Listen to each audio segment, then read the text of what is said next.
কর্মস্থলে না থেকেও প্রতারণার মাধ্যমে মাসের পর মাস বেতন উত্তোলন করেছেন Sylhet MAG Osmani medical college হাসপাতালের ১৬ জন নার্সিং কর্মকর্তা। এর মধ্যে কেউ কেউ ২২ মাস পর্যন্ত কৌশলে বেতন উত্তোলন করেছেন।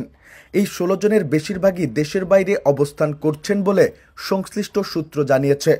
সূত্র জানায়, ওসমানী হাসপাতালের নার্সিং কর্মকর্তাদের মধ্যে ৪৩ জন কর্মস্থলে নেই। এর মধ্যে কেউ কেউ নেই ২ বছরেরও অধিক সময় ধরে। তবে এই ৪৩ জনের মধ্যে ১৬ জন কর্মস্থলে না থেকেও মাসের পর মাস বেতন নিয়েছেন।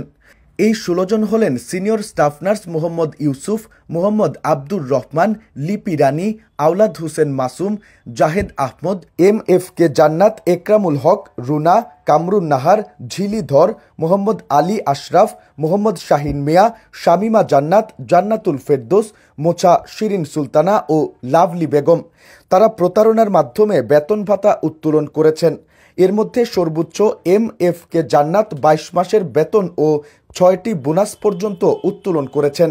বিষয়টি সম্প্রতি ধরা পড়ায় গত ৮ জানুয়ারি নার্সিং ও মিডওয়াইফারি অধিদপ্তর থেকে একটি নোটিশ জারি করা হয়েছে। এই নোটিশে উল্লেখিত ১৬ জনকে প্রতারণার মাধ্যমে উত্তোলনকৃত বেতন ভাতার টাকা ফিরিয়ে দিতে নির্দেশ প্রদান করা হয়েছে। এ বিষয়ে জানতে ওসমানী হাসপাতালের পরিচালক ব্রিগেডিয়ার জেনারেল ডাক্তার অমর রাশেদ মুনিরের সরকারি মুঠোফোনে একাধিকবার কল দিলে তিনি রিসিভ করেননি।